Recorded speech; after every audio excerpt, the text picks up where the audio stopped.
राज्यसेवा मुख्य परीक्षा 2021 taste series जी आहे त्यातली टेस्ट क्रमांक 2मधील GS1 जो आहे त्याच्यातले जे क्वेश्चन नंबर 116 ते 150 दिलेले आहेत ॲग्रिकल्चरचे, तर त्या क्वेश्चन्सचं डिस्कशन पाहूया आपण, त्याच्याबद्दल थोडीशी चर्चा पाहू। तर प्रश्न क्रमांक 116 काय दिलेला आहे की जमिनीतील खनिज द्रव्ये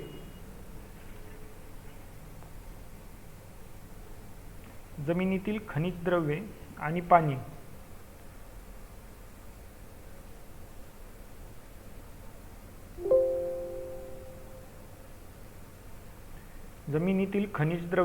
पाणी यांचे प्रमाण खालीलपैकी कशावर अवलंबून असते। तर मृदेमध्ये जे काही पाणी आणि खनिज द्रव्ये असतात पहा, तर ते खनिज द्रव्य आणि पाणी यांचं प्रमाण जे आहे जमिनीमधील, तर ते कशावर अवलंबून असतं।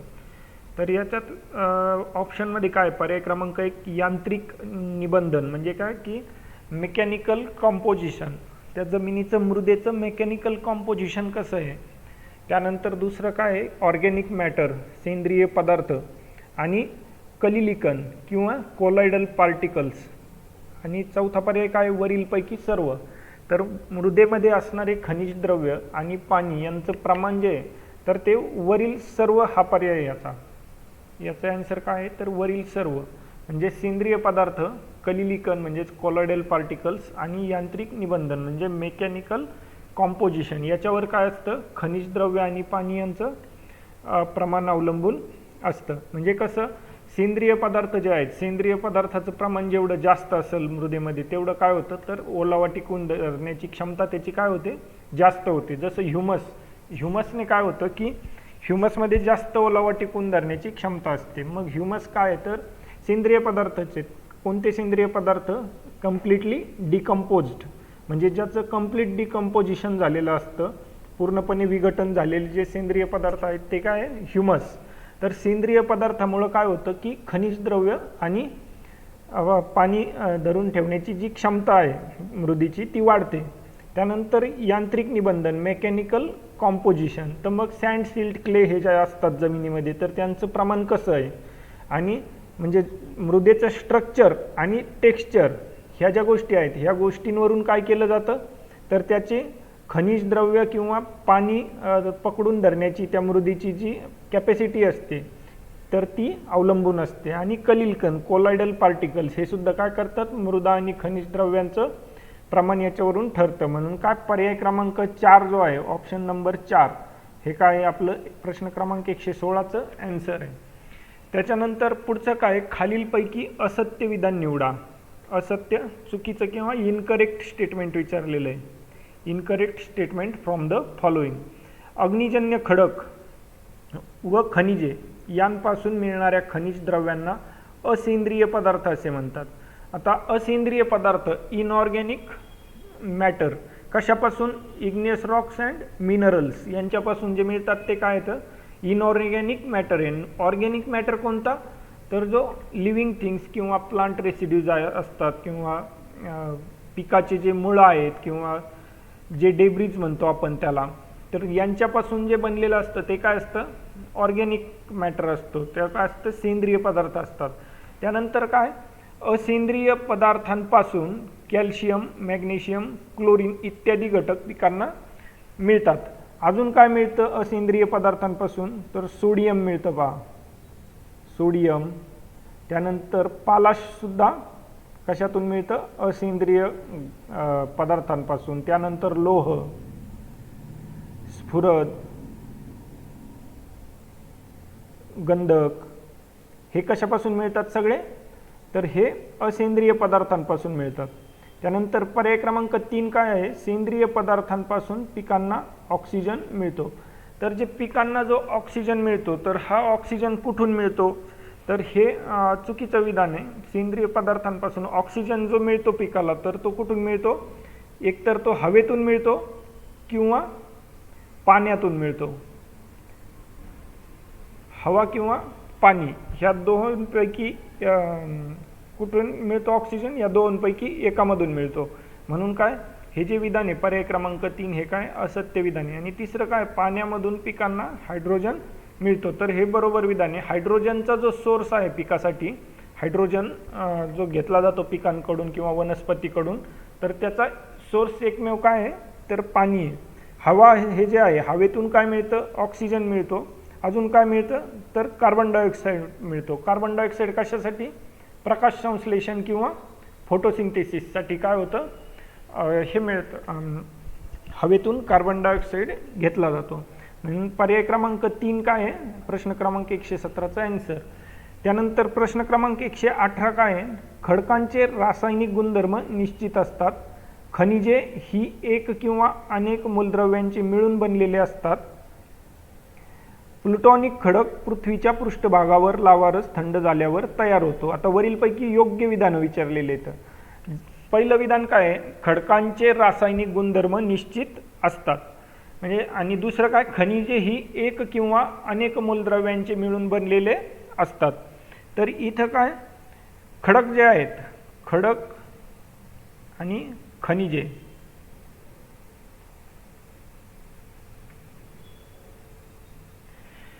खडक जे असतात ते खडक कशाचे असतात, खडक एक किंवा अनेक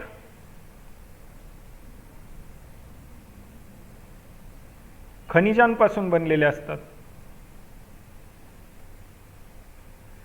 एक किंवा अनेक खनिजांपासून खडक बनलेले असतात. तर खनिजे कशापासून बनलेले असतात, एक किंवा अनेक मूलद्रव्यांपासून.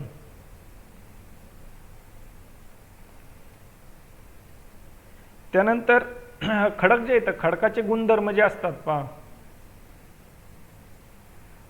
किंवा रासायनिक गुणधर्म जे असतात खडकाचे, ते कसे असतात, अनिश्चित. म्हणजे हे निश्चित नसतात. खडकाचे रासायनिक गुणधर्म कशावर अवलंबून असतात ते, तर खनिजे, त्याच्यामध्ये जे खनिज आहेत त्या खनिजावर अवलंबून असतात. पण खनिजांचे रासायनिक गुणधर्म जे येतं ते निश्चित स्वरूपाचे असतात.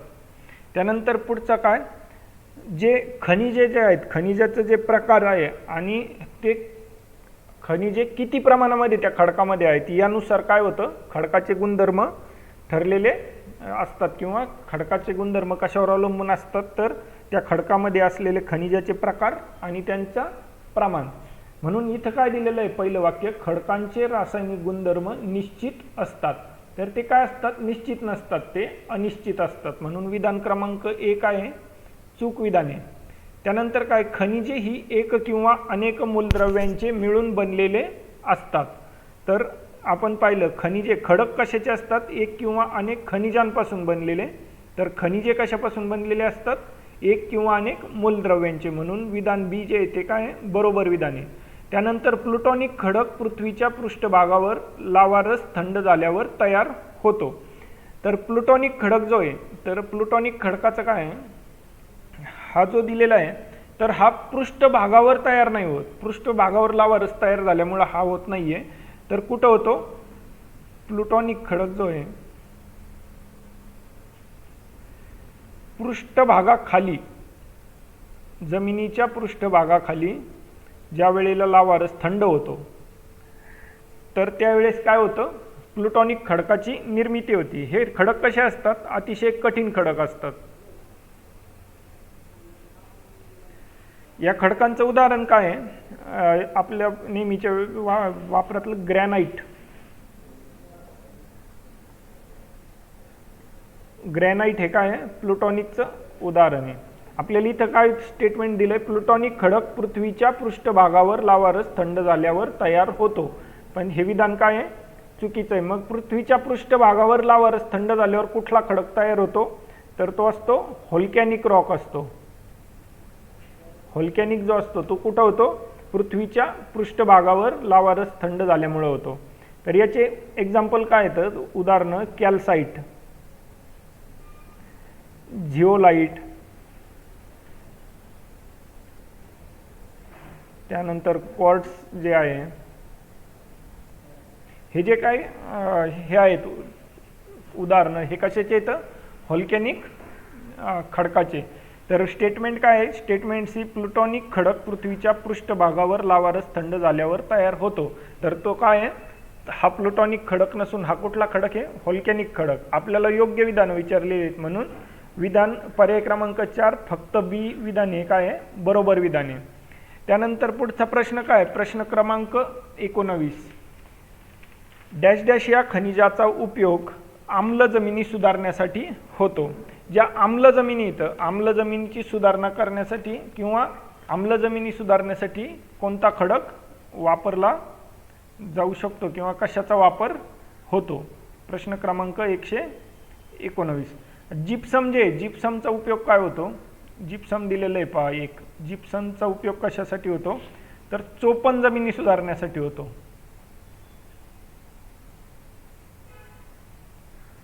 चोपण जमिनी ज्या असतात चोपण जमिनींची सुधारणा करण्यासाठी काय होतं तर जिप्समचा वापर केला जातो. चोपण जमिनी म्हणजे कोणत्या तर अल्कलाईन जमिनी, अल्कलाईन सॉइल्स. जर मराठीत लक्षात येत नसेल तर इंग्लिश शब्द लिहितो इथं, अल्कलाईन सॉइल्स. चोपण जमिनी सुधारण्यात कोणाचा उपयोग होतो तर जिप्समचा. त्यानंतर जे पायराईट आहे पहा, पायराईट काय, जर चोपण जमीन असली आणि चोपण जमिनीमध्ये हे जे पायराईट आहे 2 नंबर, चोपणच जमीन पण चुनखडीचं प्रमाण जास्त असेल, जास्त प्रमाणात चुनखडी असेल, जास्त चुनखडी असलेली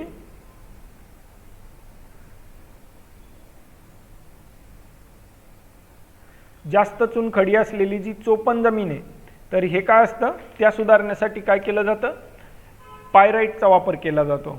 त्यानंतर तिसरं काय डोलोमाइट.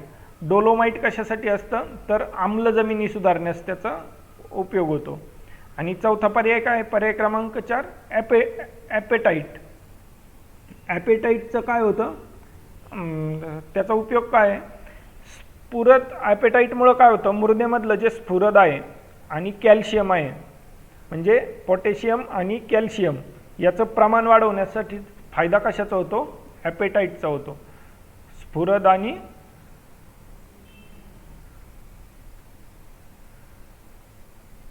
कॅल्शियमचे प्रमाण वाढते. आणि त्यानंतर जो सामू असतो पीएच असतो पहा मृदेचा, तर हा मेंटेन करण्यासाठी कशाचा उपयोग होतो तर कॅल्साइट. कॅल्साइट हा जो धातू आहे, खडक आहे सॉरी, याने काय होतं तर मृदेचा सामू नियंत्रित केला जातो. तर म्हणजे पर्याय क्रमांक 3 जे ते काय आपलं उत्तर आहे. आम्ल जमिनी सुधारण्यासाठी कशाचा उपयोग होतो तर डोलोमाइटचा वापर केला जातो.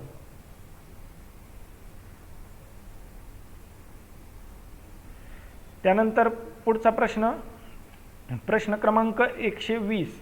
मृदेचे खनिजात्मक व रासायनिक गुणधर्म. खनिजात्मक आणि रासायनिक गुणधर्म हे डॅश डॅशवर आधारित असतात. तर कशावर, मूळ खडकावर. आपण इथं पाहिलं होतं की जमिनीतलं खनिज द्रव्य पाणी यांचं जे प्रमाण असतं ते कशावर अवलंबून असतं तर यांत्रिक निबंधन, कलिल कण आणि सेंद्रिय पदार्थ. तर हे जे यांत्रिक निबंधन असतं ते पण कशावर तर मूळ खडकाच्या संबंधित असलेलं ते एक प्रॉपर्टी आहे. तर मृदेचे खनिजात्मक आणि रासायनिक गुणधर्म. खनिजात्मक गुणधर्म कसे तर इथं पाहिलं होतं आपण खडक आणि खनिजे यांचा जो गुणधर्म फरक पाहिला होता. तर खनिजात्मक गुणधर्म कशावर अवलंबून असतात मूळ खडकावर. म्हणजे काय तर मूळ खडकामध्ये कुठले खनिज आहेत याच्यानुसार काय होतं आपलं मृदेचं हे ठरवलं जातं. रासायनिक आणि खनिजात्मक गुणधर्म ठरवले जातात. म्हणजे पर्याय क्रमांक 120चं काय, प्रश्न क्रमांक 120चं उत्तर पर्याय क्रमांक 1. त्यानंतर प्रश्न क्रमांक 121 काय, नत्राचे प्रमाण किंवा उपलब्धता, सिलिको ॲल्युमिनाचे प्रमाण, सेंद्रिय पदार्थांचे प्रमाण आणि जैविक प्रक्रिया. मृदेतील तापमानवाढीमुळे, मृदेमध्ये जर तापमानवाढ झाली तर कोणकोणत्या घटकांचे प्रमाण कमी होते. जर मृदेचं तापमान वाढलं तर कोणकोणते घटकाचं प्रमाण कमी होतं असं विचारलेलं आहे. तर काय होतं तापमान जे असतं तापमानवाढीमुळे काय होतं की नत्र सेंद्रिय पदार्थाचं प्रमाण म्हणजे हे नत्राचं प्रमाण किंवा उपलब्धता, सेंद्रिय पदार्थांचे प्रमाण, सिलिको ॲल्युमिनियमचे प्रमाण हे काय होतं कमी होतं. कधी तर मृदेतील तापमानवाढीसोबत. पण जैविक प्रक्रिया ज्या असतात सुरुवातीला काय होतं जैविक प्रक्रिया वाढतात परंतु नंतर काय होतात त्या जैविक प्रक्रियांचं प्रमाण कमी होतं. जैविक प्रक्रिया कुठल्या तर विघटनाच्या प्रक्रिया किंवा मोबिलायझेशन, न्यूट्रिएंट मोबिलायझेशनच्या ज्या प्रोसेसेस आहेत वेगवेगळ्या, हे काय होतात, सुरुवातीला थोड्याशा वाढतात परंतु नंतर कमी होतात. म्हणून याचं पर्याय क्रमांक 1 काय आहे, ॲन्सर याचं वरील सर्व. त्यानंतर प्रश्न क्रमांक 122, पाणी व क्षारयुक्त धातू, पाणी व क्षारयुक्त धातू अधिक प्रमाणात धरून ठेवण्याची क्षमता असणाऱ्या मृदा खनिजांचा गट खालीलपैकी कोणता आहे. पाणी व क्षारयुक्त धातू म्हणजे क्वेश्चन नंबर 122. पाणी आणि क्षारयुक्त धातू अधिक प्रमाणात धरून ठेवण्याची क्षमता असणाऱ्या मृदा खनिजांचा गट कोणता. तर सुरुवातीला काय आहे, तर मृदा खनिजे म्हणजे काय.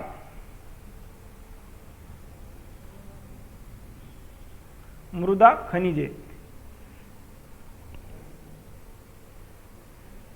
जे त्याच्यामध्ये काय असतं, मृदा खनिजांमध्ये 2 किंवा 3 स्तरांची स्फटिक रचना असते आणि त्याच्यात काय असतं, सिलिकेटयुक्त सूक्ष्म कणांचा एक गट असतो तो खनिजांचा, त्याला काय म्हणतात, मृदा खनिजे असं म्हणतात. म्हणजे काय, 2 किंवा 3 स्तरांची स्फटिक रचना असलेल्या पाणीदार सिलिकेटयुक्त सूक्ष्म कणांच्या खनिजांच्या गटास मृदा खनिजे असे म्हणतात. म्हणजे कसं, आपण ज्या वेळेला त्याचे पर्याय पाहू त्यावेळेस आपल्याला ही व्याख्या जास्त चांगली लक्षात येईल. सध्या फक्त काय लक्षात ठेवायचं, 2 किंवा 3 स्तरांची स्फटिक रचना. हे स्फटिक असतात, त्याच्यामध्ये काय असतं, 2 किंवा 3 स्फटिकांची रचना असते आणि त्याच्यामध्ये सिलिकेटयुक्त पाणीदार सूक्ष्म कण असतात. म्हणजे याचे 2 प्रकार असतात मृदा खनिजांचे, 2 प्रकार. कोणते कोणते, तर पहिल्या प्रकारामध्ये काय असतं, पाणीदार सिलिकेटचा एक थर असतो आणि ॲल्युमिनियमचा एक थर असतो. म्हणजे कसं, हे आपण पाणीदार सिलिका धरू, हा सिलिकाचा थर असतो, त्यानंतर ॲल्युमिनोचा दुसरा थर असतो. आता हे जे 2 थर येतं यांना काय केलेलं असतं, एका ऑक्सिजनच्या रेणूने पकडून ठेवलेलं असतं. हे एक स्फटिक झाला. आपण काय पाहिलं, 2 किंवा 3 स्तरांची स्फटिक रचना. हे कितीची झाली, 2 स्तरांची स्फटिक रचना, एक सिलिकाचा एक ॲल्युमिनियमचा आणि सिलिकेटयुक्त सूक्ष्म कणाच्या खनिजांचा गट. म्हणजे हे सिलिकेटयुक्त सूक्ष्म खनिज येतं आणि काय केलेलं असतं, हे ऑक्सिजनच्या रेणूने एकत्रित घट्ट बांधलेले असतात. आता हे एकत्रित घट्ट बांधणी असते, याची कशी असते, घट्ट बांधणी. मग ह्या घट्ट बांधणीमुळे काय होतं की याची पाणी शोषण करण्याची क्षमता कमी होती.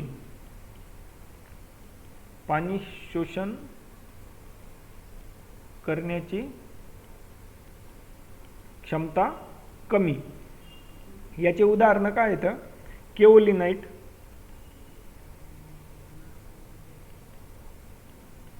हॅलोसाइट, हे काय झाले, याचे एक्झाम्पल झाले. म्हणजे काय आहे की ही अशी स्फटिक रचना असते, हिच्यामध्ये एक सिलिका आणि एक ॲल्युमिनाचा स्फटिक असतो, थर असतात, ते ऑक्सिजनच्या रेणूने एकमेकाला घट्ट बांधलेले असतात. त्याच्यामुळे पाणी शोषण करण्याची यांची क्षमता कमी असते. त्याचे एक्झाम्पल काय आहेत, केओलिनाइट आणि हॅलोसाइट. आता जो दुसरा प्रकार आहे, दुसऱ्या प्रकारामध्ये काय असतं की 3 स्तर असतात. सिलिकाचा एक स्तर, ॲल्युमिनियमचा दुसरा आणि परत सिलिकाचा स्तर.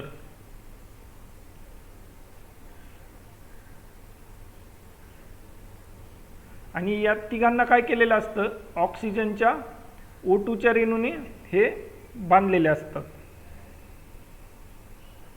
इथं परत काय O2. पण ही जी बांधणी असते ही कशी असते, ही सैल बांधणी असते. त्याच्यानंतर काय असतं की हे जे 2 स्फटिक आहेत, आता इथं जसा हा एक स्फटिक झाला तर दुसरा स्फटिक परत इथं असणार. आता ह्या स्फटिकात इथं काय येणार, सिलिका येणार परत, आणि इकडून इथं काय येणार, ॲल्युमिनियम येणार.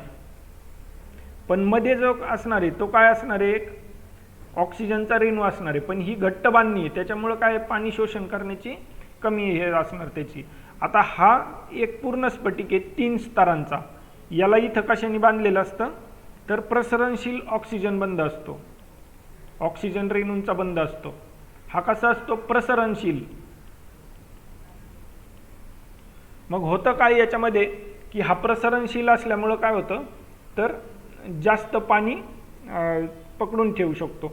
त्याच्यामुळं काय होतं की यांचे पाणी असल्यावर पाण्यासोबत काय असतं क्षार असतात आणि त्याच्यामुळं काय होतं पाणी आणि क्षारयुक्त जे धातू आहेत ते या प्रकारामध्ये अधिक प्रमाणात असतात.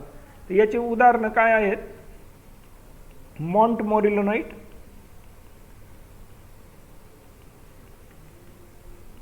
आणि इलाइट, बायडेलाइट. तर प्रश्नात काय विचारलेलं आहे, पाणी व क्षारयुक्त धातू अधिक प्रमाणात धरून ठेवण्याची क्षमता असणाऱ्या मृदा खनिजांचा गट. तर कुठला, मॉन्टमोरिलोनाइट आणि इलाइट. पर्याय क्रमांक 2.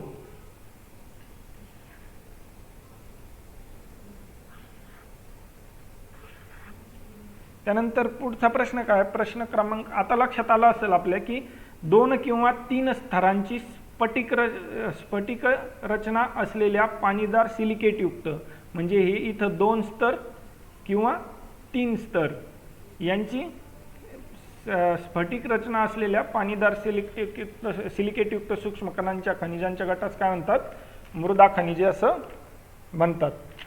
त्यानंतर पुढचा प्रश्न काय, प्रश्न क्रमांक 123. सर्वसामान्य जमिनीच्या 1 हेक्टर क्षेत्राचे व तिच्या नांगरटीची खोली म्हणजे किती, साधारण 15 सेंटीमीटर खोलीपर्यंत. थराचे वजन डॅश डॅशच्या सहाय्याने काढता येते. तर आता जमिनीचा जो थर आहे नांगरटीच्या खोलीचा म्हणजे 15 सेंटीमीटरचा जो थर आहे, तर याचं वजन केल्यामुळं काय फायदा होतो पर हेक्टरी. हे कशावर डिपेंड असतं तर मेन म्हणजे जमिनीची घडण आणि जमिनीच्या किंवा मृदेच्या किंवा भूकणांच्या रचनेवर जमिनीचं वजन अवलंबून असतं. म्हणजे जमिनीचं वजन कशावर अवलंबून असतं तर घडण त्याची कशी आहे, आणि दुसरं काय तर भूकणांची रचना,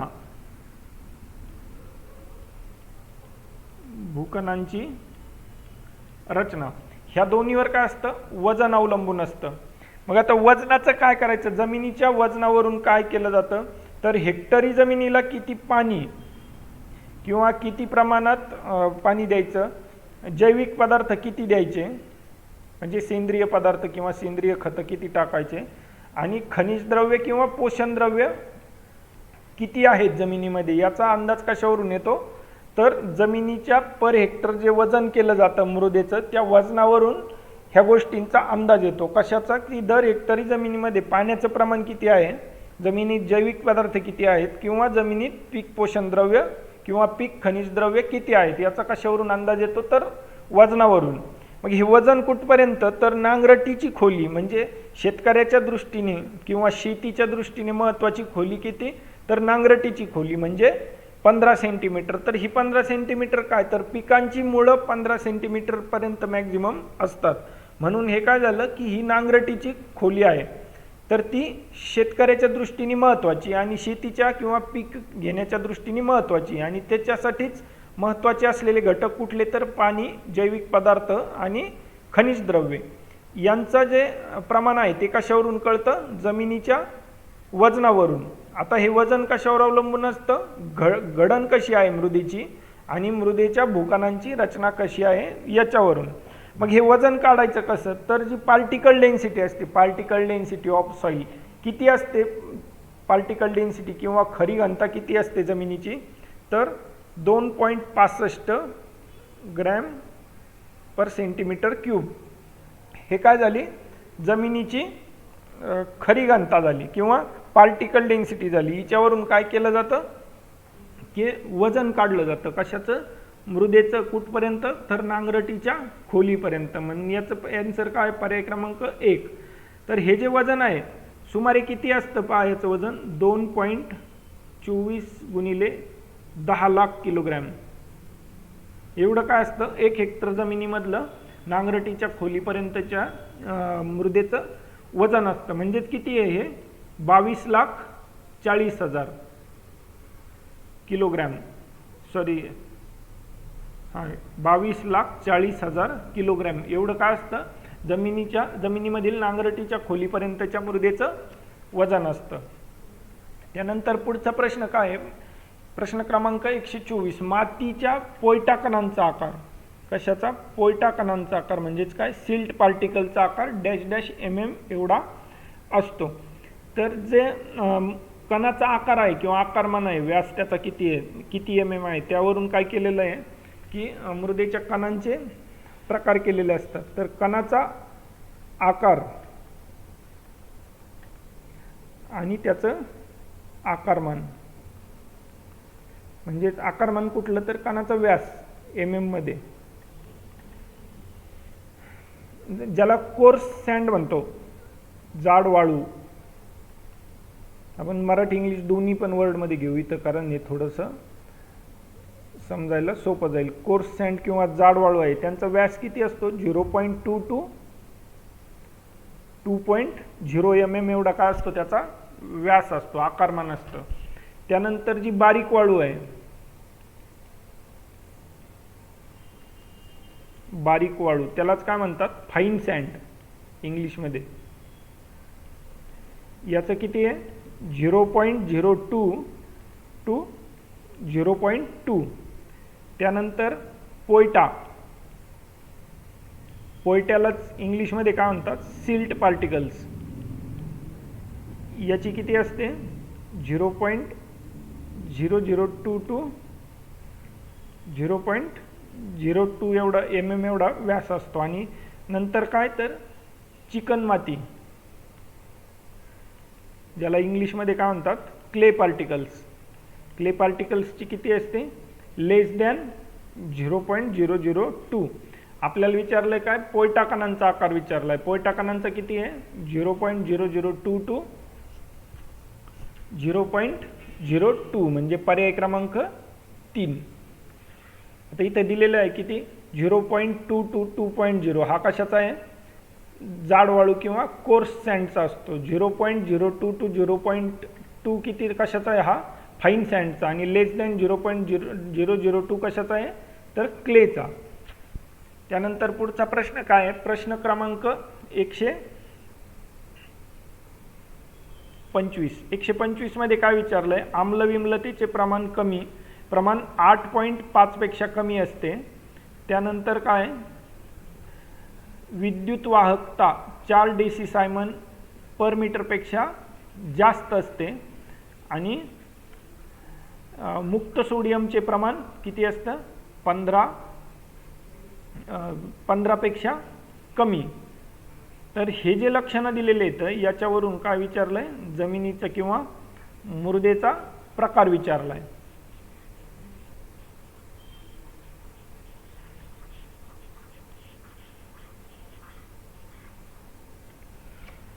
याच्यामध्ये काय आहे, आम्लविम्लतेचे जे प्रमाण आहे, pH जे आहे ती किती आहे, लेस दॅन 8.5.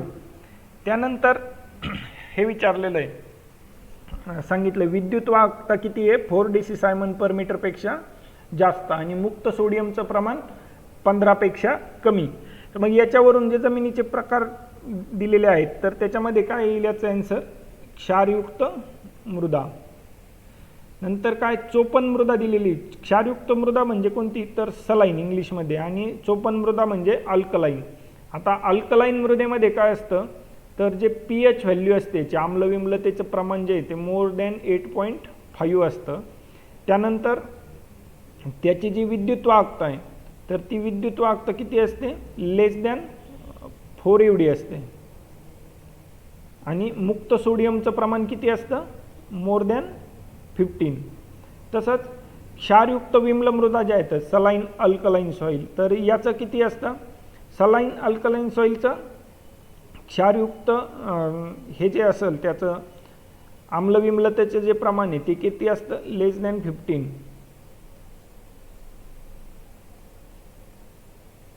सॉरी, लेस दॅन 8.5. त्यानंतर विद्युत वाहकता किती असते त्याची, मोर दॅन 4. आणि मुक्त सोडियमचं प्रमाण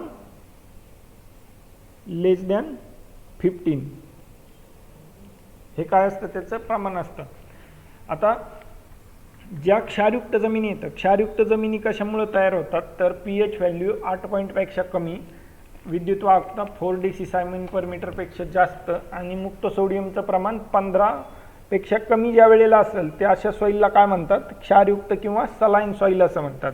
ह्या सलाईन सॉईलचं सुधारण्यासाठी काय करायचं, तर जमिनीमध्ये समांतर चर खोदायचे. चर खोदल्यामुळं काय होणार आहे की त्यातलं पाणी निघून जाणार, पाण्याचा निचरा झाल्यामुळं प्रमाण कमी होणार आम्लाचं. किंवा हिरवळीचे जे पिकं असतात, वेगवेगळे हिरवळी खतं जे असतात, हिरवळीचे ढेंच्या, ताक किंवा शेवरी, ही हिरवळीचे खतं तिथं घ्यायचे, पिकं तिथं घ्यायचे किंवा पेरायचे. त्यानंतर हेक्टरी 25 ते 30 टन शेणखताचा वापर करायचा आणि केमिकल अमेंडमेंट म्हणून काय वापरायचं, तर जिप्सम वापरायचं. हे कशासाठी, तर ज्या क्षारयुक्त जमिनी आहेत त्यांच्या सुधारणेसाठी. त्याच्यातच पीक फेरपालट जे आहे, तर पीक फेरपालटीमुळे सुद्धा जमीन सुधारण्यासाठी आणि जमिनीचं आरोग्य मेंटेन करण्यासाठी मदत होते, म्हणून पीक फेरपालट नेहमीच प्रत्येक ठिकाणी सजेस्ट केली जाते. त्यानंतर पुढचा प्रश्न काय, प्रश्न क्रमांक 126, कृषी हवामानानुसार महाराष्ट्रातील जमिनीचे वर्गीकरण डॅश डॅश प्रकारात केलेले आहे. Question number 126. 1984 मध्ये डॉक्टर बांगर 1984 मध्ये डॉक्टर बांगर यांनी काय केलं, तर महाराष्ट्राचा मातीदर्शक नकाशा बनवला होता. महाराष्ट्राचा मातीदर्शक किंवा मृदादर्शक नकाशा तयार केला. कोणी, डॉक्टर बांगर यांनी. मग त्यावेळी त्यांनी काय केलं की 8 प्रकार सांगितले. ते 8 प्रकार कुठले, तर पहिलं उथळ काळी जमीन, उथळ काळी जमीन. नंतर मध्यम काळी जमीन आणि तिसरं भारी काळी जमीन. हे काय येतं, त्याचे प्रकार आहेत. त्यानंतर समुद्रकाठची काळी जमीन,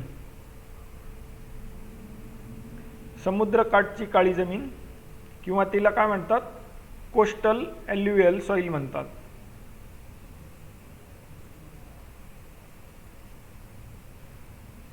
कोस्टल ॲल्युव्हियल सॉईल. त्यानंतर 5व्या क्रमांकाची सॉईल कुठली, जांभ्या खडकापासून तयार झालेली, म्हणजे लॅटराईट किंवा लॅटरायटिक सॉईल ज्या असतात, जांभ्या खडकापासून तयार, तांबडी किंवा लाल मृदा. त्यानंतर 6 नंबरची कोणती आहे, क्षारयुक्त विम्ल जमीन, म्हणजे सलाईन अल्कली. क्षारयुक्त विम्ल.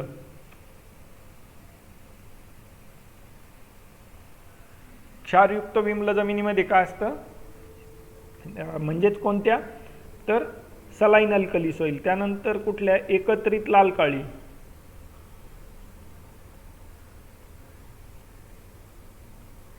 म्हणजे मिक्स रेड आणि ब्लॅक.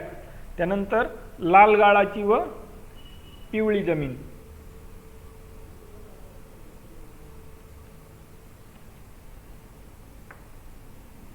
लाल गाळाची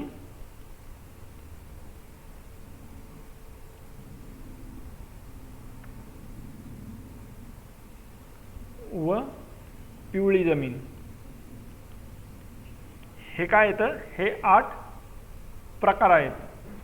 त्यानंतर काय आहे, यातल्या ज्या पहिल्या 3 जमिनी, उथळ काळी, मध्यम काळी आणि भारी काळी, यांनी महाराष्ट्राचा जवळजवळ 60 ते 65% भाग काय केलेला आहे, 60 ते 65% भाग यांनी व्यापलेला आहे काळ्या जमिनीने. म्हणजे ह्या तिन्ही मिळून जे आहेत, उथळ काळी, लाल काळी, मध्यम काळी आणि भारी काळी, ह्या तिन्ही मिळून काय आहे, 60 ते 65% महाराष्ट्राच्या भागामध्ये ह्या 3 जमिनी. याचं कारण काय, काळी जमीन जी आहे बेसॉल्ट रॉकपासून जी तयार झालेली जमीन आहे आणि बेसॉल्ट रॉकने महाराष्ट्राचा मोठ्या प्रमाणावर भाग व्यापलेला आहे.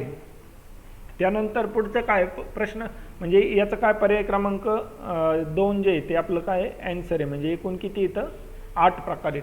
त्यानंतर प्रश्न क्रमांक 127, वनस्पतींचे आच्छादन कमी होणे. त्यानंतर काय, सदोष मशागत पद्धती, उत्पादकता घटणे आणि सदोष पीक उत्पादन पद्धती. वरीलपैकी जमिनीची धूप होण्यास कारणीभूत असणारे घटक कोणते आहेत? आता वनस्पतीचं जर आच्छादन कमी झालं, वनस्पतीचे आपण पाहतो की जंगलतोड झाल्यामुळं काय होतंय, तर मृदेची धूप वाढते. म्हणजे आच्छादन कमी झाल्यामुळं काय होतं की वारा किंवा पाऊस हे जे प्रदूषणकारी जे घटक आहेत, धूप घडून आणणारे जे हे काही घटक आहेत किंवा एजंट्स आहेत, या एजंट्सना काय होतं, जमिनीचं आच्छादन कमी झाल्यामुळं काय होतं त्याच्यामुळं, तर त्यांची कॅपॅसिटी किंवा जास्त मोठा आघात मृदेवर होतो आणि त्याच्यामुळं काय होतं, मृदेची धूप वाढते. तसंच सदोष मशागत पद्धती म्हणजे काय आहे? सदोष मशागत पद्धती म्हणजे काय? अतिमशागत करणं किंवा उतारानुसार जे आडवी पेरणी किंवा आडवी मशागत करण्याऐवजी उताराला पॅरलल परपेंडिक्युलर करणं, ह्या ज्या काही सदोष मशागत पद्धती आहेत त्याच्यामुळं हे केलं जातं काय, तर धूप वाढते. म्हणजे जे अलीकडच्या काळामध्ये जो झिरो टिलेज किंवा मिनिमम टिलेजचा जो एक कन्सेप्ट आलेला आहे, तो याच्यासाठी की ह्या सदोष मशागत पद्धतीतून पुढं आल्यानंतर की जास्त नांगरट करणं, जसं म्हटलं जातं की ट्रॅक्टर आल्यामुळं काय झालं की मृदेचा जास्त ऱ्हास व्हायला लागला. ट्रॅक्टर मृदेचा शत्रू, शेतकऱ्यांनी मित्र म्हणून आणलेला जमिनीचा शत्रू कोण, तर ट्रॅक्टर. तर ते काय, तर हे सदोष मशागत पद्धती हे याच्यामध्ये ते येतं. त्यानंतर काय, जमिनीची उत्पादकता घटणे. तर जमिनीची उत्पादकता घटल्यामुळं काय होतं की जे सॉईल कन्सिस्टन्स म्हणतो ज्याला, की मृदेची जी बांधणी असते ती बांधणी विस्कटली जाते किंवा बांधणी व्यवस्थित राहत नाही आणि मृदेची धूप जास्त होते. आणि चौथं काय, सदोष पीक उत्पादन पद्धती. तर सदोष पीक उत्पादन पद्धती कशा, तर की जास्त पावसाच्या प्रदेशात उंच उभी वाढणारी झाडं घेणं, म्हणजे ज्वारीसारखं किंवा बाजरी वगैरे असे पिकं घेणं, ना की ज्यांचे मुळं मृदा धरून ठेवणारे आहेत, जसं मूग, हरभरा, ह्या पिकांऐवजी एक मूळ असलेले किंवा सोटमूळ पद्धतीचे जे पिकं येतात ते घेणं. याच्यामुळं पण काय होतं, धूप वाढते. म्हणून याचं काय पर्याय क्रमांक 4 हे काय याचं ॲन्सर आहे. त्यानंतर पुढचा प्रश्न काय आहे, विभागीय प्रकारच्या जमिनीच्या डॅश डॅशच्या परिणामामुळे बनलेल्या असतात. आता मृदेची जी निर्मिती आहे, निर्मितीनुसार जे 3 प्रकार केले जातात, तर त्यातली कुठली आहे, विभागीय प्रकारची मृदा किंवा विभागीय जमिनी. म्हणजे काय, झोनल सॉइल्स. हे कशामुळे तयार होत असतात, वातावरण व वने. वातावरण आणि वने यांच्या परिणामामुळे काय तयार होतं, विभागीय सॉइल्स तयार होतात. दुसरं कुठलं आहे, आंतरविभागीय, इंटरझोनल सॉइल्स. हे तुम्हाला हे जे सॉइल प्रकार आहेत हे जर जॉग्रफी वाचलं तुम्ही स्टेट बोर्डचं तर त्याच्यामध्ये पण दिलेले आहेत. आंतरविभागीय जमिनी कशा असतात, याच्यावर जे जमिनीचा उंच सखलपणा आहे, उंच सखलपणा, त्यानंतर मूळ खडकाचे गुणधर्म,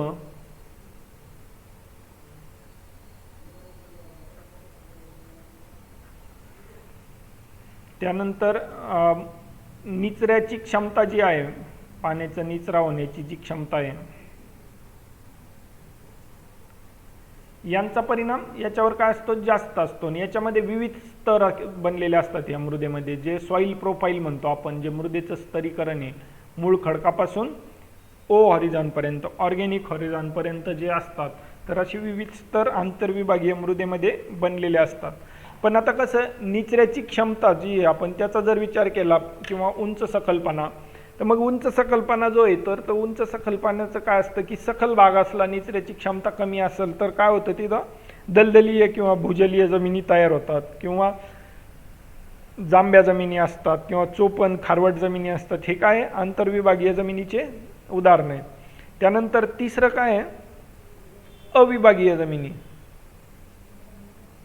अविभागीय जमिनी किंवा अविभागीय मृदा. तर याचं काय की याच्यामध्ये स्तर नसतात. हे काय याचं एक महत्त्वाचं गुणधर्म किंवा फीचर आहे, काय असतं, स्तर नसतात. तसंच काय असतं, या अविकसित जमिनी असतात. म्हणजे ह्या मृदांचं काय फॉर्मेशन व्यवस्थित झालेलं नसतं. तर ह्या कशामुळे, पाणी, वारा वगैरे जे असे काही घटक आहेत, म्हणजे पाण्यासोबत गाळ वाहून येणं, मग त्या गाळामुळे तयार होणं किंवा वाऱ्यासोबत मातीचं वहन होणं, त्याच्यामुळे या मृदा तयार झालेल्या असतात. जर समजा पाण्यामुळं जर झाल्या, पाण्याच्या कार्यामुळं, तर काय होतं, ह्या गाळाच्या मृदा बनतात. जर वाऱ्यामुळं झालं तर काय होतं, वारावरची बारीक मृदा घेऊन जातं आणि मग काय होतं, मुरमाड जमिनी शिल्लक राहतात किंवा मुरमाड जमिनी तयार होतात. हे त्याचे उदाहरण येतं. मग काय विचारलं, विभागीय प्रकारच्या जमिनी कशावर, तर वातावरण आणि वने कसे आहेत तिथले याच्यावर त्या अवलंबून असतात. म्हणजे प्रश्न क्रमांक 128चं काय आहे, पर्याय क्रमांक 1. त्यानंतर काय, वनस्पतीमध्ये प्रथिने व अमिनो आम्ल निर्मिती कोणत्या अन्नद्रव्याची आवश्यकता असते? कशासाठी? प्रथिने व अमिनो आम्ल निर्मितीसाठी.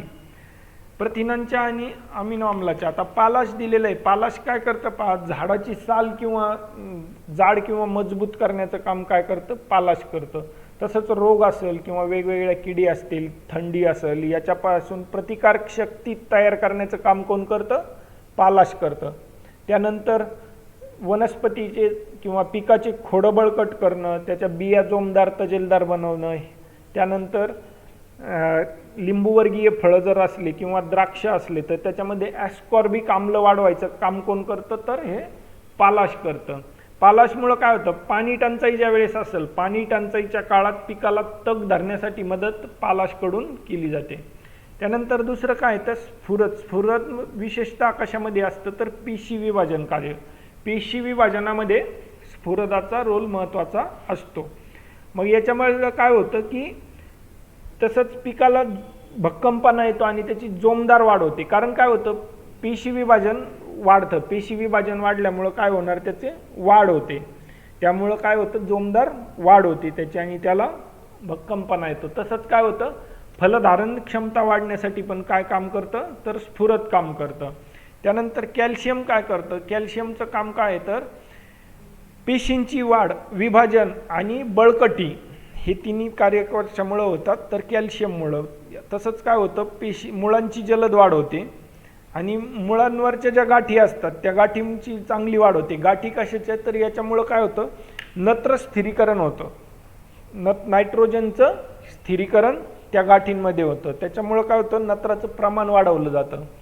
आणि सेंद्रिय आम्ल जे असतात वनस्पतीमध्ये किंवा पिकामध्ये, सेंद्रिय आम्लाचं प्रमाण कमी करतात. त्यामुळं काय होतं, आम्लाचा जो ॲडव्हर्स इफेक्ट आहे तो त्याच्यावर राहत नाही. हे कॅल्शियमचं कार्य. आता जे नत्र आहे, नत्र काय करतं, तर नत्राचं मुख्य काम हरितद्रव्याची निर्मिती आणि म्हणून काय होतं की रंग हिरवा होतो. आपण शेतकरी पाहतो की नायट्रोजन दिल्यानंतर किंवा युरिया मोस्टली आपल्याकडं सर्व शेतकरी बांधव देत असतात. युरिया दिल्यानंतर काय होतं की हरितद्रव्याची निर्मिती जास्त होते आणि हरितद्रव्याची निर्मिती जास्त झाल्यामुळं काय होतं की हिरवा रंग दिसतो आणि मग आपला असं समज होतो की युरियामुळं पीक चांगलं दिसतं. पण काय होतं याच्यामुळं की हरितद्रव्याची वाढ झाल्यामुळं हिरवा रंग होतो आणि हा हिरवा रंग आकर्षणाचं एक माध्यम बनतो. कशासाठी, तर कीड किंवा रोग यांच्यासाठी ते एक हे होऊन जातं. त्याच्यामुळं युरियाचं प्रमाण हे विशिष्ट स्तराच्या पुढं जर गेलं तर ते अपायकारक होतं. मग हे काय, त्यानंतर जो मोहर असतो किंवा फूल येण्याचं जे हे असतं वृक्षाचं किंवा वनस्पतीचं, त्याच्यासाठी नत्र कामं येतं. तसंच फलधारणेत सुद्धा त्याचा उपयोग होतो. आणि महत्त्वाचं म्हणजे काय, नत्रामुळं वनस्पतींमध्ये प्रथिने व अमिनो आम्ल निर्मितीसाठी नत्राचं महत्त्व आहे. म्हणून पर्याय क्रमांक 4 काय आहे या प्रश्नाचं उत्तर, म्हणजे 129चं 4. त्यानंतर पुढचा प्रश्न काय, प्रश्न क्रमांक 130. खालीलपैकी डॅश डॅश या अन्नद्रव्याचे पुरवठ्याचे साधन जमीन, सेंद्रिय पदार्थ तसेच हवा हे आहे.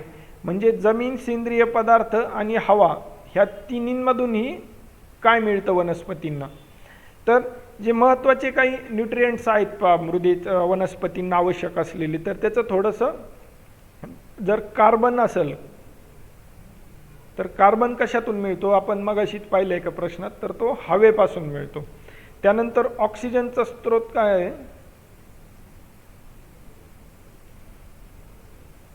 हवा किंवा पाणी. त्यानंतर हायड्रोजन कुठून मिळतो, फक्त पाण्यामधून मिळतो. त्यानंतर नत्र, जमिनीतून नत्र मिळतं, सेंद्रिय पदार्थांमधून पण मिळतं आणि हवेतून पण मिळतं. आपल्याला काय विचारलं? जमीन, सेंद्रिय पदार्थ तसेच हवा म्हणजे नत्र. प्रश्न क्रमांक पर्याय क्रमांक 1. तसंच अजून स्फुरद जे असतं, स्फुरद फक्त कशातून मिळतं? तर जमिनीतून. त्यानंतर पालाश देखील जमिनीतून मिळतं. सल्फर, ज्याला आपण काय म्हणतो? गंधक मराठीमध्ये, तर हे जमीन तसंच सेंद्रिय पदार्थातून देखील मिळतं.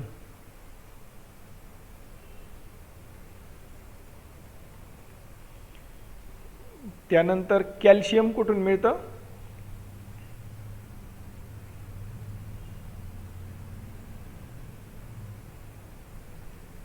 जमिनीतून. आणि मॅग्नेशियम सुद्धा कुठून मिळतं? तर जमिनीतूनच मिळतं.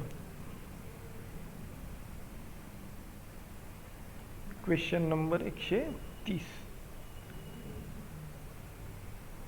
त्यानंतर पुढचा प्रश्न काय आहे? शेणखतामध्ये नत्राचे प्रमाण %% एवढे असते. नत्राचे प्रमाण विचारलंय शेणखतामधलं, तर ते किती असतं? 0.50 ते 1.0. तर स्फुरद किती असतं? हे जे काय 0.15 ते 0.20 हे शेणखतामधल्या स्फुरदाचं प्रमाण आहे. आणि 0.50 ते 0.60 काय पालाश असतं शेणखतामध्ये एवढं. पर्याय क्रमांक 3. त्यानंतर पुढचा काय प्रश्न आहे? शेतामध्ये स्फुरदयुक्त खत म्हणून वापरण्यात येणारा बेसिक स्लॅग पदार्थ कशात मिळतो? तर तो पोलाद निर्मितीच्या कारखान्यामध्ये आपल्याला बेसिक स्लॅग मिळतं आणि तिथून आपण काय करतो? स्फुरदयुक्त खत म्हणून त्याचा वापर करतो. त्यानंतर प्रश्न क्रमांक 133 काय आहे की अचूक शेती, precision agriculture means what? Means dash dash. अचूक शेती म्हणजे काय? तर पर्याय दिलेले: स्थळ विशिष्ट शेती, site specific farming, smart farming, GPS based farming. Precision ॲग्रिकल्चरमध्ये काय केलं जातं? GPSचा उपयोग केला जातो. ज्या GPS रिलेटेड किंवा GPS लाईक टेक्नॉलॉजीज आहेत याच्यामध्ये it is a method of smart farming.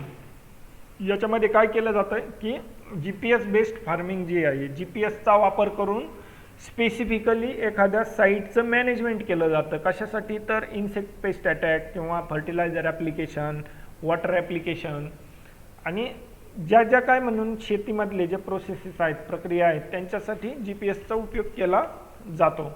म्हणजे याचा आन्सर काय आहे की अचूक शेती म्हणजे वरीलपैकी सर्वच. पर्याय क्रमांक 4. त्यानंतर प्रश्न क्रमांक 34 काय आहे? आजच्या पिढीच्या गरजा भागवताना पुढच्या पिढीच्या गरजांसाठी आवश्यक साधनांना इजा न पोहोचवणे. वरीलपैकी कोणते शाश्वत शेतीचे वैशिष्ट्य विचारलेले आहेत. आजच्या पिढीच्या गरजा भागवताना पुढच्या पिढीच्या गरजांसाठी आवश्यक संसाधनांना इजा न पोहोचणे. तर हे बरोबर आहे. जे ब्रुटलँड अहवाल होता तर त्या अहवालामध्ये सस्टेनेबल ह्या जो सब्जेक्ट आहे इथून त्याला तो चर्चेमध्ये आला, तिथून पुढे ही सुरुवात झालेली आहे. तर काय आहे की सस्टेनेबल म्हणजे काय? तर ते टिकलं पाहिजे. कधी? तर आजच्या पिढीच्या गरजा तर भागवल्या गेल्याच पाहिजे, पण आजच्या पिढीच्या गरजा भागवण्यासाठीचे जे संसाधन आहेत ते पुढच्या पिढीसाठी टिकले पाहिजेत. तर ती एक जी मेथड आहे ते काय आहे? तर शाश्वत शेती. म्हणून हे काय आहे की हे बरोबर आहे. कृत्रिम खते आणि कीटकनाशकांवर अजिबात अवलंबून नसणे. तर याच्यामध्ये थोडंसं हे आहे की अजिबातच अवलंबून नसणे असं नाही आहे इथं, कम्प्लिटली हे नाही आहे तिथं. एकतर काय आहे की झिरो डिपेंडन्स नाही आहे इथं. काय म्हणलं की झिरो डिपेंडन्स म्हणलं आहे, तर झिरो नाही, नियरली आहे. नियरली आपण हे करणार आहे तिथं. म्हणजे आपण ते एकदमच ते कॅन्सल करू शकत नाही, तर काही प्रमाणात निग्लिजिबल अमाऊंटमध्ये, क्वांटिटीमध्ये आपण ती यूज करू शकतो. त्यानंतर पीक फेरपालटीचा वापर करणे. तर हे बरोबर आहे. पीक फेरपालट केल्यामुळे आपण पाहिलं जमिनीची धूप होत नाही किंवा जमिनीचं प्रदूषण कमी होतं, जमिनीची हेल्थ मेंटेन राहते किंवा त्याच्यामध्ये न्यूट्रिएंट्सचं प्रमाण मोठ्या प्रमाणात राहतं. ह्या सर्व गोष्टी कशा येतात? Sustainable agriculture. त्याच्यानंतर काय? सर्व नैसर्गिक संसाधनांचे संवर्धन करण्यासाठी नैसर्गिक प्रक्रियांशी सुसंगत शेती. बरोबर आहे. नैसर्गिक प्रक्रियांशी सुसंगत शेती कशासाठी करायची? तर रिसोर्सच्या स्टॅबिलायझेशनसाठी, बायोडायव्हर्सिटीच्या मेंटेनन्ससाठी. म्हणून काय आहे? हे विधान देखील बरोबर आहे. म्हणून पर्याय क्रमांक ए, सी आणि डी म्हणजे हे काय? पर्याय क्रमांक 3 आहे आपलं उत्तर आहे. त्यानंतर प्रश्न क्रमांक 135 काय? पर्जन्याचे प्रमाण वार्षिक 750 mm पेक्षा कमी असल्यास मिश्र पीक पद्धत. नाही, इथं काय असतं? जर 750 mm पेक्षा कमी असेल तर काय केलं जातं? एक पीक पद्धती असते. एक पीक पद्धतीचा वापर केला जातो. पर्जन्याचं प्रमाण वार्षिक 750 mm पेक्षा जास्त असल्यास इथं उलट आहे, मिश्र पीक पद्धतीचा वापर केला जातो.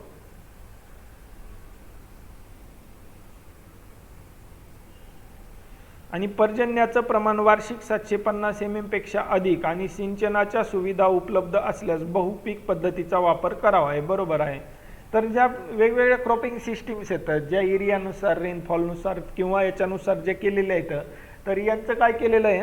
त्याच्यानुसार मिश्र पीक पद्धती कधी वापरायची, एक पीक पद्धती कधी आणि बहुपीक पद्धती कधी वापरायची. तर ज्याला काय म्हटलं जातं? Rainfed farming. रेनफेड फार्मिंगमध्ये काय की पावसावलंबी शेती असते. त्याला फक्त काय असतं की इरिगेशनची सोय नसते, फक्त पाऊस असतो. मग आता याच्यामध्ये रेनफेड फार्मिंगमध्ये काय की ड्रायलँड ॲग्रिकल्चर, कोरडवाहू शेती. कोरडवाहूमध्ये काय आहे? 750 mm पेक्षा कमी पाऊस आहे. इथं किती? 750 mm पेक्षा कमी पर्जन्य ज्या वेळेस असेल ती कुठली झाली? कोरडवाहू शेती झाली. हिच्यामध्ये काय केलं जातं? एक पीक पद्धती वापरली जाते. म्हणजे एकच पीक घ्यायचं आणि त्याच्यानंतर जमीन फॅलो असते किंवा खाली असते. त्यानंतर पर्जन्याचं प्रमाण वार्षिक 750 mm पेक्षा अधिक असतं. अधिक म्हणजे किती? तर 1150 mm पर्यंत ज्या वेळेस असेल, 750 ते 1150, तर ही काय? रेनफेड फार्मिंग आहे. याच्यामध्ये काय केलं जातं? मिश्र पीक पद्धती वापरली जाते. म्हणजे रिले क्रॉपिंगचा मोस्टली तिथं उपयोग केला जातो किंवा पर्याय अवलंबला जातो. रिले क्रॉपिंग म्हणजे काय की पहिलं पीक आहे ते हार्वेस्टिंग स्टेजला ज्या वेळेला असतं त्यावेळेसच दुसऱ्या पीकची सोईंग करायची, म्हणजे पेरणी करायची. आणि मग पहिलं पीक काढणी होऊन जाते, ते काढून घ्यायचं आणि दुसरं पीक तिथं परत येतं. आणि तिसरं काय? पर्जन्याचं प्रमाण 750 mm पेक्षा अधिक आणि सिंचनाच्या सुविधा उपलब्ध असल्यामुळं काय करता येतं? तिथं बहुपीक पद्धती घेता येते. तर पीक पद्धती संदर्भात अयोग्य काय आहे असं विचारलेलं आहे. तर पर्याय ए आणि बी काय आहे? हे अयोग्य आहेत. म्हणजे पर्याय क्रमांक 2 काय आपलं उत्तर आहे. त्यानंतर पुढचा प्रश्न क्रमांक 136 काय आहे? ट्रान्सपिरेशनमुळे निर्मित ऋणदाबामुळे होणाऱ्या पाण्याच्या शोषणाला निष्क्रिय शोषण असे म्हणतात. बरोबर आहे. ट्रान्सपिरेशन काय असतं? ही वनस्पती आहे. वनस्पतीमधून काय होतं? सूर्याच्या उष्णतेमुळे पानामधून पाण्याचा लॉस होतो. कसा लॉस होतो? तर इव्हॅपोरेट होतं. आता ट्रान्सपिरेशन काय आहे आणि इव्हॅपो ट्रान्सपिरेशन ही वॉटर बॉडी आहे. एक तलाव आहे समजा किंवा काही पण एनिथिंग, शेतामध्ये पाणी दिलेलं आहे किंवा एखादं छोटंसं शेततळ आहे, तलाव आहे, तर इथून जे पाण्याचा लॉस होतो वाफेच्या स्वरूपात उष्णतेमुळे सूर्याच्या, तर हे काय झालं? इव्हॅपोरेशन झालं. आणि वनस्पतीमधून किंवा व्हिजिटेटिव्ह पार्टमधून जे होतं ते काय असतं? ट्रान्सपिरेशन. आणि ह्या दोघाला एकत्रित काय म्हटलं जातं? इव्हॅपो ट्रान्सपिरेशन. इव्हॅपो ट्रान्सपिरेशन. मग आता ट्रान्सपिरेशनमुळे निर्मित ऋणदाब कसा? ट्रान्सपिरेशनमुळे काय होतं की इथून वनस्पतीमधून पाण्याची वाफ होऊन जाते. वाफ होऊन गेल्यामुळं काय होतंय ट्रान्सपिरेशननी इथं? तर निगेटिव्ह प्रेशर तयार होतं वनस्पतीमध्ये. निगेटिव्ह प्रेशर तयार झाल्यामुळं काय होतं? तर मुळांवाट काय होतं की जमिनीतलं किंवा मृदेतलं पाण्याचं शोषण ॲटोमॅटिक होतं. कशामुळं? तर इथं निगेटिव्ह प्रेशर असल्यामुळं मग हे पाणी वर येतं. तर मग हे काय? निष्क्रिय शोषण म्हणतात. निष्क्रिय शोषण कशामुळं? तर वनस्पती इथं स्वतःची एनर्जी वापरत नाही, त्याच्यामुळे याला काय म्हणतात? पॅसिव्ह ॲब्सॉर्प्शन किंवा निष्क्रिय शोषण असं म्हणतात. स्वतःची ॲक्टिव्ह पार्टिसिपेशन नसतं प्लांटचं इथं. जसं आपण म्हणतो की उन्हाळ्या ऋतूमध्ये ज्यावेळेस जास्त उष्णता असते त्यावेळेस काय होतं, पिकाला वारंवार पिकाचं पाणी देणे आवश्यक असतं. तर त्याचं रिझन काय असतं की तिथं निष्क्रिय शोषण होतं.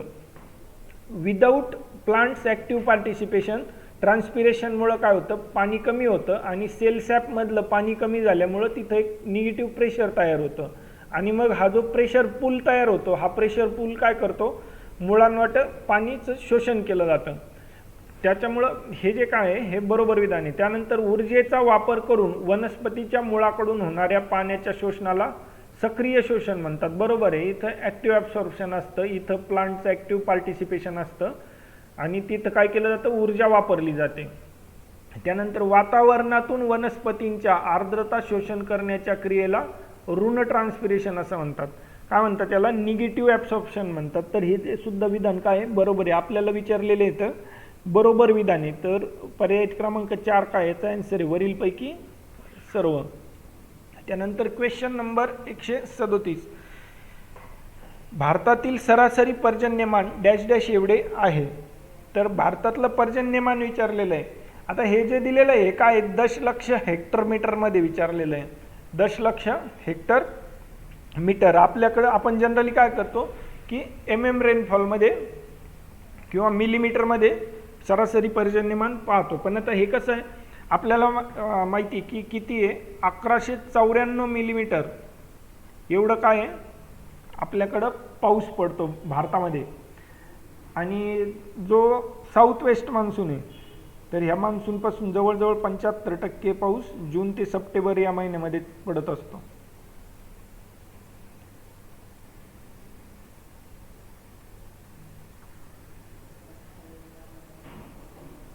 साऊथ वेस्ट मान्सूनपासून जून ते सप्टेंबर या कालावधीत किती, 75% पर्यंत पाऊस पडतो. तर 1194 mm एवढा जो पाऊस आहे तो किती एरियावर पडतो, 328 मिलियन हेक्टर एरियावर. हे काय आहे, तर हे भारताचं क्षेत्रफळ आहे. 328 मिलियन हेक्टर क्षेत्रावर 1194 mm एवढा पाऊस पडतो. आणि म्हणजेच हे काय आहे, याचं जर आपण दशलक्ष हेक्टर मीटर जर केलं तर हे किती येतं, 392. म्हणजे किती पाऊस पडतो वर्षाला, सरासरी पर्जन्यमान किती आहे, 392 दशलक्ष हेक्टर मीटर. म्हणजे पर्याय क्रमांक 2. त्यानंतर gypsum block, neutron probe, pressure plate आणि प्रेशर मेम्ब्रेन ॲपॅरेटस या डॅश डॅशच्या मापनासाठीच्या पद्धती आहेत. तर ह्या कशाने केलं जातं, तर सॉईल मॉइश्चर, जे मृदेतला ओलावा आहे तो मोजण्यासाठी याचा वापर केला जातो या सगळ्या इन्स्ट्रुमेंटचा. त्यानंतर प्रश्न क्रमांक 139 काय आहे, खालीलपैकी डॅश डॅश या पिकाची पाणी वापर कार्यक्षमता सर्वाधिक आहे. पाणी वापर क्षमता विचारलेली आहे. राज्यसेवा मुख्याला 2018 मध्ये पण पाणी वापर क्षमतेवर एक प्रश्न विचारला होता ज्याचं ज्वारी उत्तर होतं. तर पाणी वापर क्षमता काय आहे की आपण इथं पाहिले की ट्रान्सपिरेशन होतं, बाष्पीभवन होतं. तर किती युनिट पाणी प्लांटकडून यूज केलं जातं, कशासाठी, तर ड्राय मॅटर तयार करण्यासाठी. म्हणजे काय आहे की yield of marketable crop produce per unit of water. म्हणजे मार्केटेबल प्रोड्यूस किती तयार झालं, किती उत्पन्न आलं आणि ह्या उत्पन्नानुसार काय केलं जातं, तर त्या उत्पन्नासाठी पर युनिट किती वॉटर वापरलं गेलं याला काय म्हणतात, वॉटर यूज इफिशियन्सी. मग आता ही वॉटर रिक्वायरमेंट जरी समजा जास्त असेल मध्ये आणि वॉटर यूज इफिशियन्सी कशात असते, किलोग्रॅम पर हेक्टर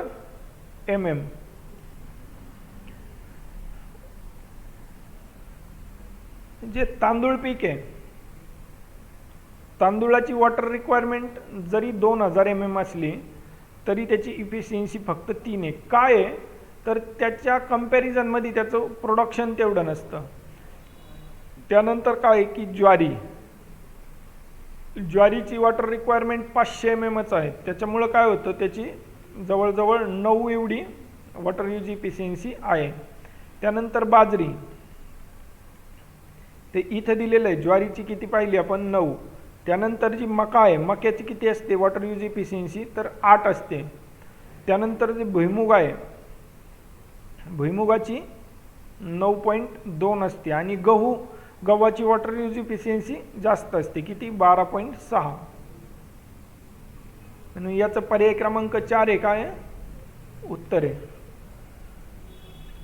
त्यानंतर प्रश्न क्रमांक 140 काय आहे की सूक्ष्म सिंचन पद्धतीने पिकांना पाण्याचा कृत्रिम पुरवठा, योग्य प्रमाणात जमिनीतील ओलावा, पिकांच्या ताटांची योग्य संख्या आणि प्रमाणशीर खते. तर पिकाचे अधिक उत्पन्न आणि पाणी वापर क्षमता साध्य करण्यासाठी वरीलपैकी काय आवश्यक आहे. तर पाणी वापर क्षमता जी आहे, तर पाणी वापर क्षमता काय आहे की इफिशियन्सी वाढवायची, आपल्याला वॉटर यूजची इफिशियन्सी वाढवायची. मग कशी वाढवायची इफिशियन्सी, आणि मग इफिशियन्सी वाढल्यामुळं काय होणार आहे, ऑटोमॅटिक अधिक उत्पादन आपल्याला मिळणार आहे. तर मग काय होतं, पिकांच्या ताटांची संख्या जर योग्य असेल तर इफिशियंटली वॉटर यूज केला जातो, खतं प्रमाणशीर असतील. त्यामुळे हे काय आहे की हे सर्व पर्याय इथले बरोबर आहेत, म्हणजे पर्याय क्रमांक 4. त्यानंतर प्रश्न क्रमांक 141 काय, 1970च्या दशकात डॅश डॅश कडून कोरडवाहू शेतीवरील अखिल भारतीय समन्वयित संशोधन प्रकल्प सुरू करण्यात आला. तर हा कोणी केला होता, all India coordinated research project on dryland agriculture. तर हा ICAR कडून सुरू करण्यात आलेला प्रोजेक्ट आहे. त्यानंतर प्रश्न क्रमांक 142 काय आहे, खालीलपैकी प्लास्टिक आच्छादनाचा कोणता परिणाम आहे. म्हणजे जे आच्छादनं असतात किंवा मल्चेस असतात, तर याच्यात काय एक प्लास्टिक मल्च असतं, प्लास्टिकचं आच्छादन केलेलं असतं. तर त्याचा कोणता परिणाम आहे, तर गवताच्या संख्येत वाढ होते. तर वाढ न होता काय होतं, कमी होती गवताची संख्या. कशामुळे, तर ते आच्छादन केलेलं असतं, त्याच्यामुळे त्यांचं जर्मिनेशन होत नाही, गवताच्या सीडचं ते उगवत नाही आणि कमी होतं त्याचं. किंवा जर उगवलेलं असेल तर फोटोसिंथेसिस न झाल्यामुळे ते मरतं. त्यानंतर सेंद्रिय नत्राचे प्रमाण वाढते. तर इथं सेंद्रिय नत्राचं प्रमाण वाढत नाही. सेंद्रिय जो ऑर्गॅनिक नायट्रोजन आहे, ऑर्गॅनिक नायट्रोजनचं प्रमाण काय होतं, कमी होतं. आपण वर पाहिलं पहा,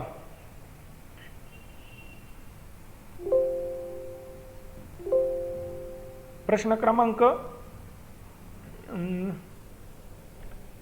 हे जे प्रश्न क्रमांक 121 इथं पाहिलं आपण, मृदेतल्या तापमान वाढीमुळे वरीलपैकी कोणकोणत्या घटकाचे प्रमाण कमी होते. तर आता इथं नत्राचं प्रमाण किंवा उपलब्धता आणि सेंद्रिय पदार्थाचे प्रमाण पण दिलेलं आहे, तसंच काय जैविक प्रक्रिया पण दिलेल्या आहेत.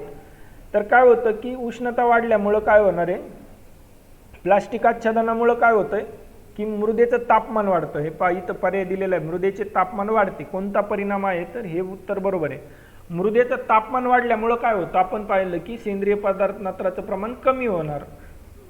इथं वाढते दिलेलं आहे, तर कमी का होणार, तर इथं ऑर्गॅनिक नायट्रोजन विचारलेलं आहे. ऑर्गॅनिक नायट्रोजनचं प्रमाण कमी होणार कारण बायोलॉजिकल ॲक्टिव्हिटीज तिथं कमी झालेल्या आहेत, आणि बायोलॉजिकल ॲक्टिव्हिटी कमी झाल्यामुळं नायट्रोजन प्रमाण कमी झालं.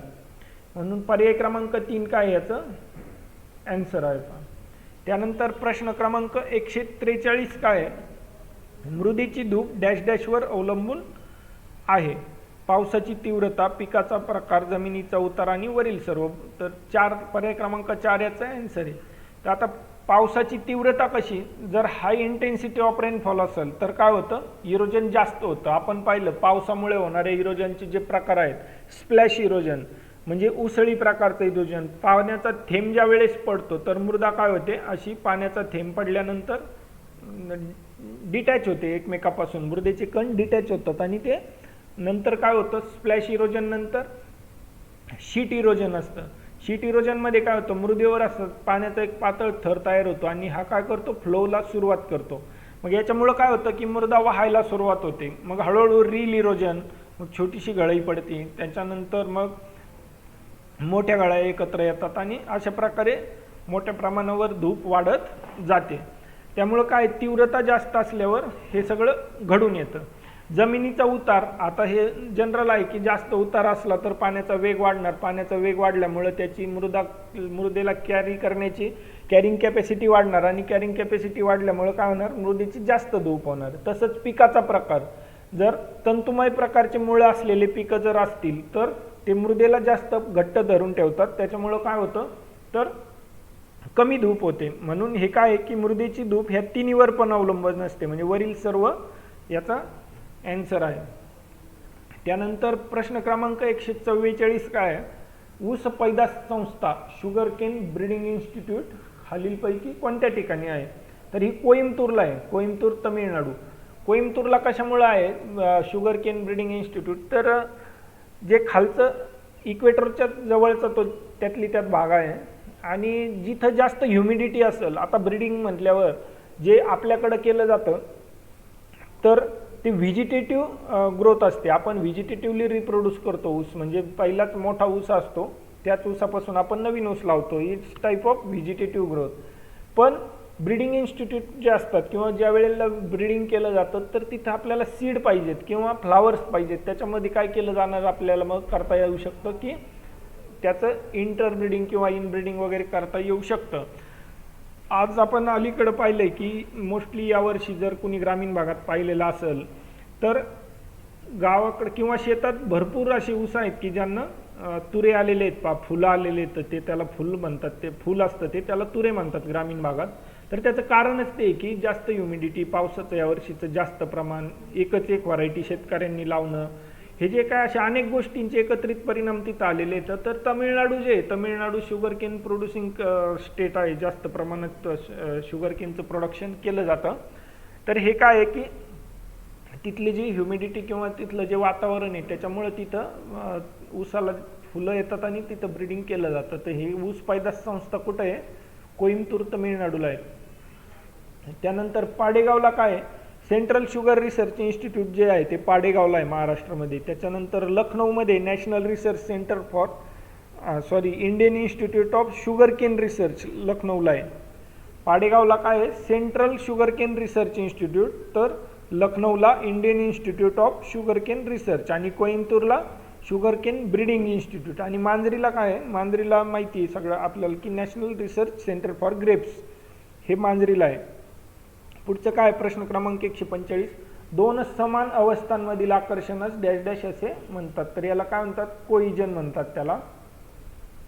म्हणजे काय होतं, समान अवस्था म्हणजे काय आहे की वॉटर बॉडी ही एक आणि ही दुसरी वॉटर बॉडी, म्हणजे वॉटर बॉडी समान अवस्था झाल्या आणि हे ज्या वेळेस एकत्र येतात हे काय असतं, कोएजन असतं. हे दोन समान अवस्था ज्या वेळेस अटॅच होतात एकमेकाला त्यावेळेस ते काय असतं, कोइजन असतं. पण हेच ॲडेजन कधी असतं तर दोन वेगवेगळ्या बॉडी येतं, म्हणजे वॉटर बॉडी एक आणि एक सॉईल बॉडी कन्सिडर केली, म्हणजे सॉईल बॉडीवर वॉटर जे असतं तर हे काय झालं, इट्स टाईप ऑफ ॲडेजन.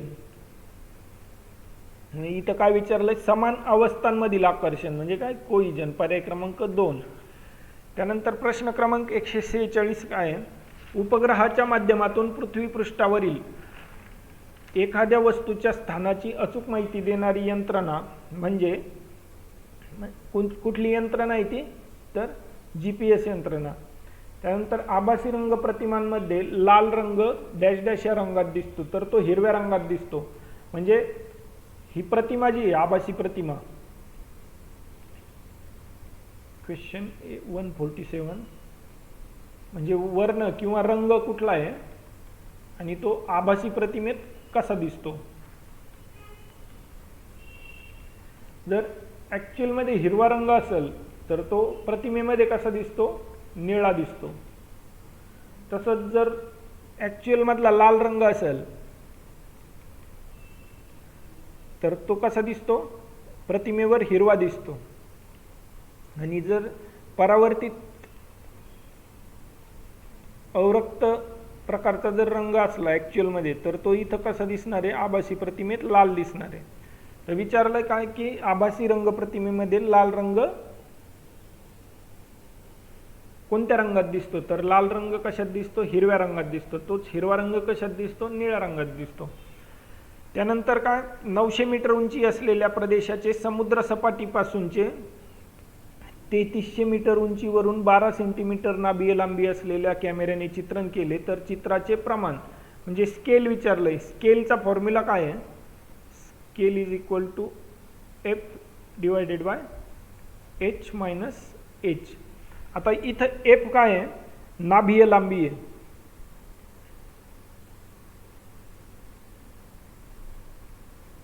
नाभिय लांबी किती दिलेली आहे आपल्याला? 12 सेंटीमीटर दिलेली आहे. त्यानंतर कॅपिटल एच काय आहे?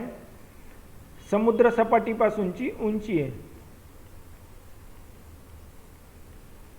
समुद्र सपाटीपासूनची उंची किती दिलेली आहे? 3300 मीटर.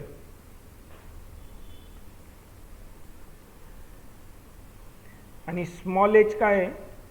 तर त्या प्रदेशाची उंची. प्रदेशाची उंची किती दिलेली आहे? 900 मीटर. ह्या व्हॅल्यू या फॉर्म्युलामध्ये टाकायचे. किती? 12 centimetre upon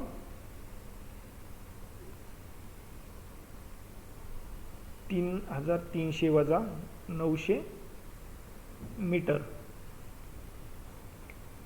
12 centimetre upon 2400 metre. आणि आता हे सेंटीमीटर आणि हे मीटर युनिट असल्यामुळं आपल्याला काय करावं लागेल? याचं सेंटीमीटरमध्ये कन्वर्ट इथं वर घेऊ आपण. 12 सेंटीमीटर अपॉन 2400 मीटर. हेच कसं होणार? 12 सेंटीमीटर अपॉन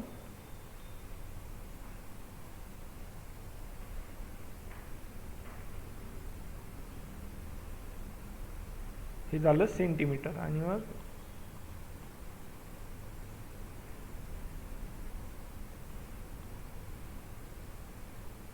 म्हणजे एकास 20,000. हे काय झालं? स्केल झालं. त्या नकाशाचं म्हणजे जर 900 मीटर उंची असलेल्या प्रदेशाचं समुद्र सपाटीपासून 3300 मीटर उंचीवरून 12 सेंटीमीटर नाभिय लांबी असलेल्या कॅमेऱ्याने चित्रण केले असेल तर चित्राचं प्रमाण किंवा जो काय ते आपल्याला पिक्चर विचारलेलं आहे त्याचं स्केल काय असणार आहे? एकास 20,000. फॉर्म्युला कुठला आहे त्याचा? तर स्केल बरोबर F upon H minus H. त्याच्यात एफ काय आहे? तर नाभिय लांबी किंवा फोकल लेंथ. कॅपिटल एच म्हणजे काय आहे? समुद्र सपाटीपासूनची उंची. आणि स्मॉल एच काय आहे? तर त्या प्रदेशाची ॲक्च्युअल उंची किती आहे. याचं किती आलेलं आहे स्केल आपलं? एकास 20,000. त्यानंतर प्रश्न क्रमांक 149. दृश्यमान लहरींची श्रेणी किती असते? तर ही 0.4 to 0.07 मायक्रोमीटर किंवा अँगस्ट्रॉम मीटर. त्यानंतर 150 काय? खालीलपैकी हवाई छायाचित्रात कोणते प्रक्षेपण किंवा प्रोजेक्शन वापरले जाते? तर सेंट्रल प्रोजेक्शन जे असतं ते कशात असतं? हवाई छायाचित्रामध्ये वापरलेलं असतं.